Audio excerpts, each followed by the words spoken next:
Hey, what's up bros? Welcome back to another Pokemon Sleep video. Today we are talking about the Halloween event one more time. We now know more about the Halloween event than we did a week ago. We're going to talk about the Hat Pikachu, whether that's going to be any good. We're going to talk about Shuppet, which is now known to be the unknown or secret Pokemon that's going to be released during Halloween. I'm going to give you some tips about using the Good Camp ticket during Halloween. We're going to talk about the bundle prices one more time. And one last thing is why you shouldn't be buying the EZzz travel ticket from the general diamond shop anymore. So let's start with the Hat Pikachu. So this information is now available at cerebi.net. It's under Pikachu. Now Hat Pikachu cannot evolve, but it actually has slightly different stats to regular Pikachu. So up here, this is regular Pikachu, and this is, down here, the Hat Pikachu. Now, given that it cannot evolve, it only makes sense that the Hat Pikachu has a slightly better speed or better frequency than regular Pikachu. So let's say you were running a team of 5 Pikachu family Pokemon because you're so lucky that you rolled a Grappa Berry favorite for the week at Greengrass Isle, and perhaps you only have 1 Thunderstone to evolve, but you still want to run 4 other Pikachus. So what you would do, hypothetically, the Hat Pikachu is actually going to be better than a regular Pikachu because of its higher speed. And then what you'll do is you run 1 Raichu and 4 Hat Pikachu. So I can actually see some meta relevance of this Hat Pikachu over a regular Pikachu, even though it cannot evolve. Long-term play-wise though, Raichu is going to be still the best for Grappa Berry farming. Just as an interesting side note, I don't think it's very important to know this, but carry limit is 1 higher than regular Pikachu.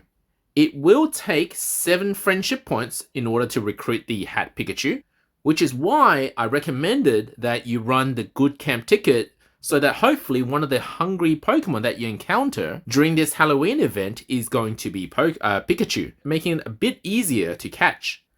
Everything else seems to be exactly the same.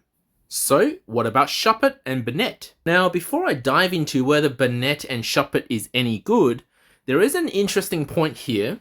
If we look back at the last 3 new releases for Pokemon, so we're talking about the Cleffa family, we're talking about the Mr. Mime family, and now the Shuppet family, what you will notice is the developers are carefully selecting what specialty these Pokemon will fall under. So if we take a look back at the last 2 new release Pokemon, so they weren't part of the original Pokemon that were released with the game, you will see that the specialty that these Pokemon fall under are actually exclusive to that type. So the Clefairy line happens to be the only berry specialist for fairy types. Before that, all fairy types were skills specialist. And the same applies to the Mr. Mime family, which came again after the release of the game. It's one of the newer Pokemon. It falls under the ingredient specialty for psychic berry types. Before that, all psychic Pokemon were under skills specialty. So it's not a stretch to say that if we were to guess without knowing what specialty Shuppet and Banette falls under, given that the previous only available ghost type is the Ghastly line, it would either be berries or skills. And we could use this logic to actually predict what new future Pokemon will fall under in terms of specialty by looking at the Pokemon type and what is currently already available for specialties. So as it turns out, Shuppet falls under berry specialty. Now, berry specialists are always going to be meta relevant if they're the only Pokemon in that typing. So Shuppet or Banette being the only family available as a ghost type berry specialist is going to be useful when Snorlax gets a ghost type berry favorite berry. And although there isn't an island that has that yet, you could get it on Greengrass or on a future island. So it's definitely worth having a few of these around next week if you do manage to catch some, and keeping them for when you actually need this ghost type berry. Now, ghost type berries are in the middle range for base berry strength, above the electric berry type strength and below the water type berry strength. So just as a frame of reference. So it does benefit to have a relatively high speed, which Banette seems to have.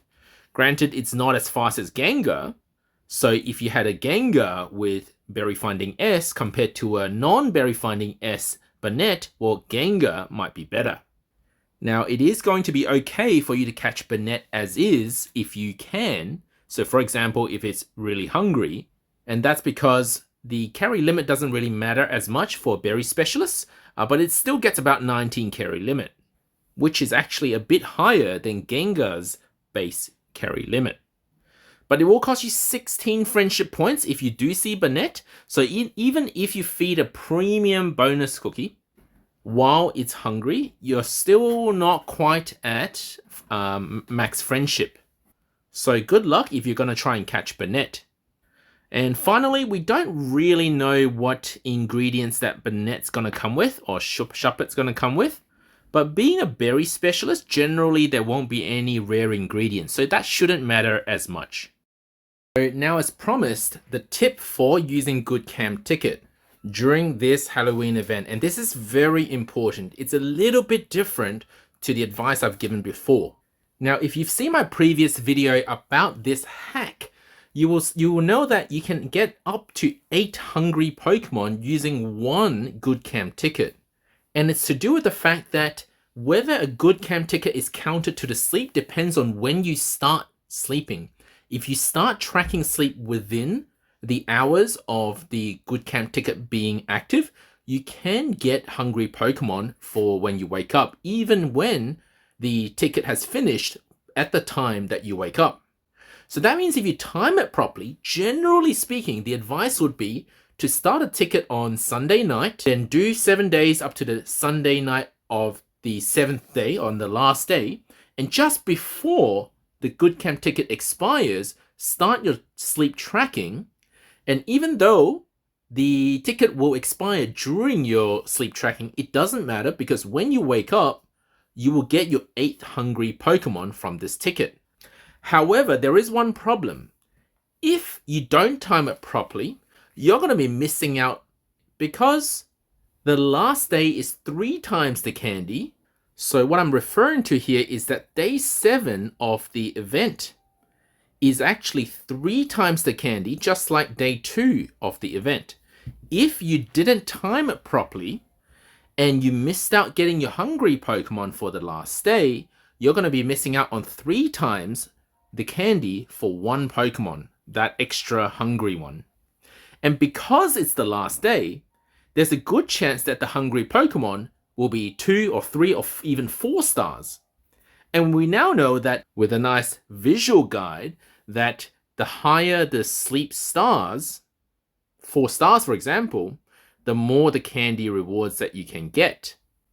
And you can imagine if your hungry Pokemon was a 4-star second evolution sleep style, you would be normally getting 13 candies, but because it's a 3 times multiplier, getting 39 candies for that Pokemon.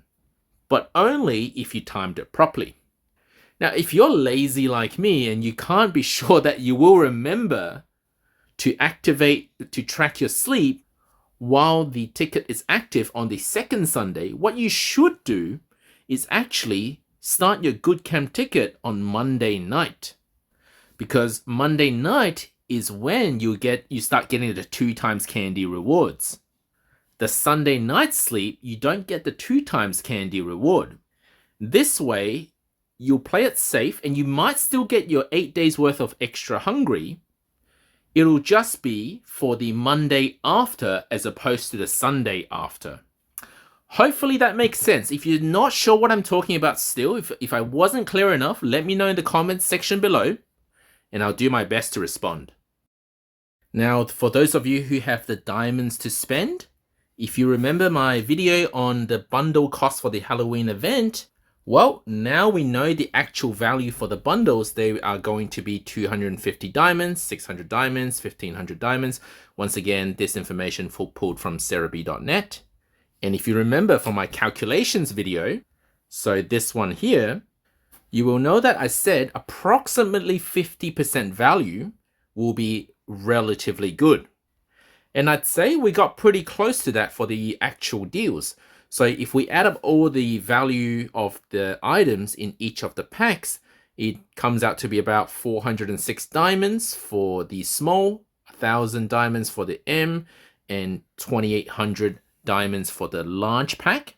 And we are only paying 250, 600, and 1,500 diamonds for each of the pack, which works out to be, and this is the most crucial point, 38% discount, 41% discount, and 47% discount. Meaning that by value, the large pack is the best. However, I would argue that because no other pack has Poke Biscuit, that pack M is actually going to be more useful to you. I usually find myself lacking in Poke Biscuits more than Great Biscuits. But of course, if you're a whale, it doesn't really matter, just buy them all. And finally, I brought up an interesting point at the start of the video. I said we shouldn't buy from the general shop anymore regarding the EZzz travel ticket because it costs 150 diamonds, which if you didn't know, we can now get in the Sleep Points shop. So if we go under regular exchange, and this is new, this wasn't here before. Since the update, we can now get it for 100 sleep points. I have a feeling they introduced this in case someone stuffed up and went to another area other than Greengrass Isle, which is necessary. You have to be on Greengrass Isle for the Halloween event. So they added this just in case you did forget to go to Greengrass Isle. Then you can quickly switch islands using just 100 sleep points. And by the way, there's only a one stock, so you can only buy one of these a month.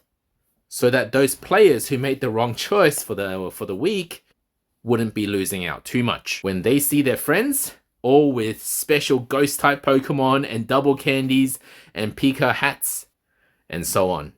And that's it for today's video. If this video helped you, please leave a like and subscribe to my channel. If you have any questions, let me know in the comments section down below.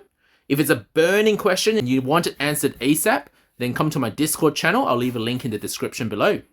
Good luck to everyone for Halloween week.